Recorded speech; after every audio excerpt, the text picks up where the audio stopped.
Hello and welcome back again to the News Project Live on GNAT-TV. I'm Andrew McKeever, the News Director at GNAT-TV's News Project, and it's a pleasure to be with you today on Friday, February 19th. And there we go. Back again. Um, once again, we're here for our little weekly roundup of some of the top news stories that we're following this week. And once again, obviously, pandemic-related information kind of tops the list. Infections in Bennington County remain at a fairly high level, although the trend line is starting to move in the right direction. The health department announced today that there are 5 new cases found in Bennington County yesterday. That gives us 178 new cases over the past 2 weeks. Um, 97 new cases across the entire state as of yesterday. 178 cases over the past 14 days isn't great, but that does mean that we're now in fourth place statewide of all the counties around the state, behind Chittenden, Rutland, and Franklin counties. So again, the trend line is kind of going in the right direction. The numbers are beginning to fall a little bit.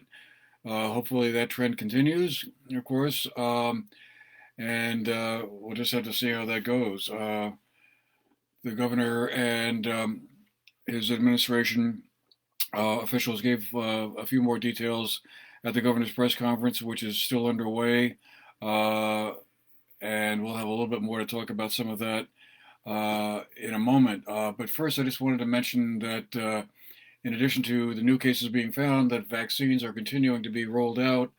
And earlier this week, that age band or age bracket of eligibility dropped to 70-year-olds and older. It had been at 75 until this week.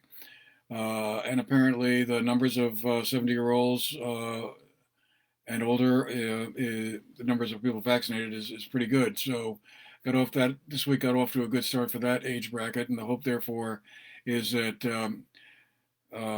not too far down the road, maybe early next month, that'll be possible to get it down into the 65 and older bracket. Uh, that may depend a bit on how well the weather cooperates. But so far, again, according to the governor and Secretary Mike Smith, he said that so far no vaccines have had to be canceled. So if you are now in that 70-year-old bracket, uh, you need to make an appointment with the health department, uh, or with Kinney Drugs, or with Walgreens, who are also distributing the vaccine. You can make those appointments now. And according to the health department's website, there are enough appointments for everyone who is eligible. Clinics cannot accept walk-ins. You really have to make that appointment. First step to that is creating an account. It's actually not all that difficult. I managed to do one myself earlier without the help of any of my kids. So that was encouraging. And so if I can, that means you can too. Anyway, if you can't make an appointment online, or you need help with an online appointment, you can contact the call center, which is 855-722-7878. Again, all this information is on the State Department of Health's website, and you can go there and they'll get you all set up.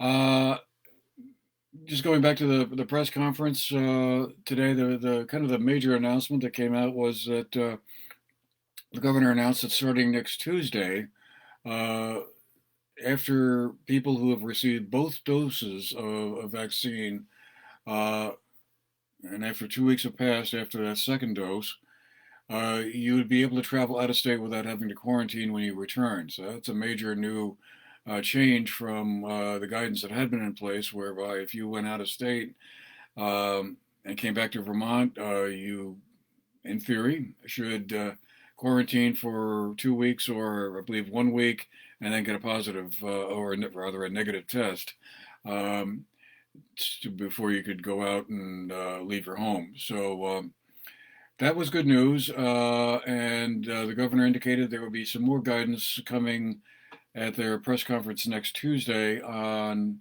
multifamily gatherings. And the clear indication was that there would be some loosening around that, assuming that the trend goes in the right direction, numbers keep dropping, and so forth and so on.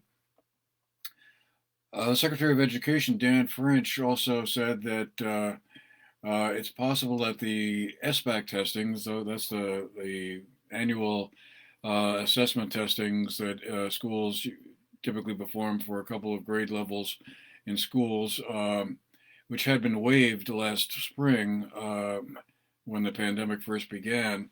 They're still reviewing what to do about that for this spring. They're waiting for some guidance from the federal Department of Education.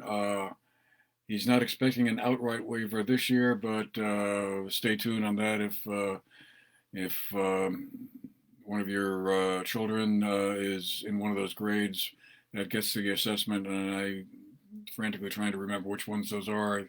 Fourth grade, eighth grade, and 11th grade come to mind, but don't quote me, as they say in the trade. Dr. Mark Levine, the state's health commissioner, also said that the Bromley and Stratton ski areas participated in some pop-up testing sites last weekend. They will be doing so again this weekend. Had some very complimentary words to say about their help and cooperation with that. And I think there were some pretty positive results. There were over 220 PCR and antigen tests administered across the two ski areas to employees, to skiers, to local residents. They were free, and out of all those, more than 220 tests, only 3 positive results came back. So that was fairly good news.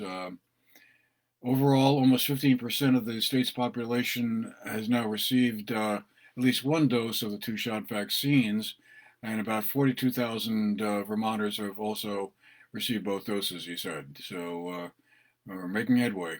In Bennington County, by the way, that number is a little bit higher than 15%. I think 15.8% is what they're saying on the health department website.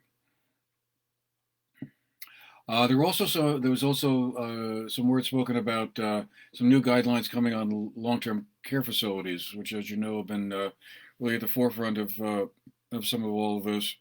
Very difficult situations where with folks who are living in senior care facilities being unable to have visits from their friends and family, and kind of really under some tight restrictions. There are some new guidelines coming out around that. So again, if one of your family members is in a long-term care facility, seems like there might be some loosening of some of the restrictions, and you might want to check with the administrators of that care facility to kind of get the clear read on what you now may be able to do or will be able to do in the near future.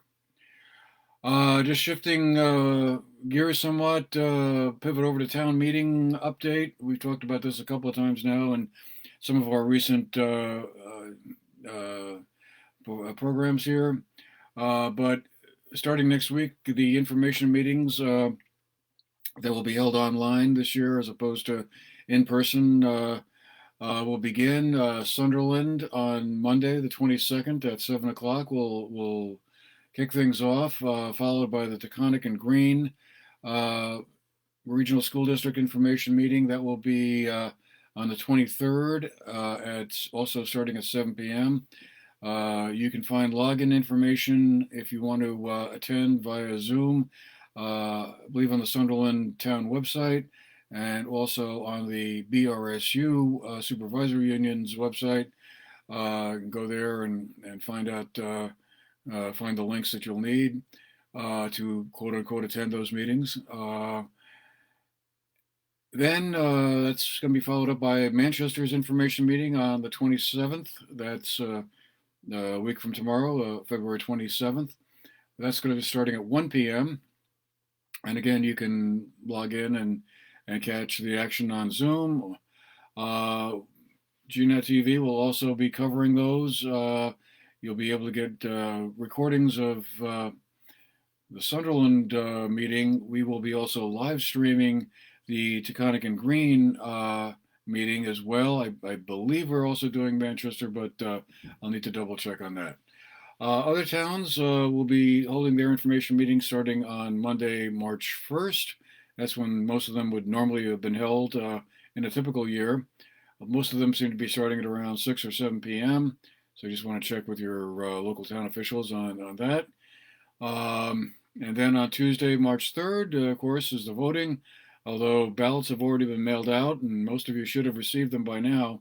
And you can mark up those ballots, drop them off at your town hall, mail them in, or go vote on the Tuesday, the March 2nd, in person. But anyway, that is now getting underway. We're gonna find out very soon how many of those budgets get passed or whatever. Okay, and finally, just this one last note. This just arrived. Just so I caught this just shortly. The Vermont Supreme Court has upheld the constitutionality of the state's first major gun control law. The VT Digger is reporting. The court rejected a bid by white nationalist Max Mish, who many of you will remember as a Bennington resident, who made a bid to have two misdemeanor charges thrown out against him for illegal possession of high-capacity magazines in violation of the law. The court wrote in a ruling that was issued today, quote, "We conclude that the magazine ban is a reasonable regulation of the right to people to bear arms for self-defense."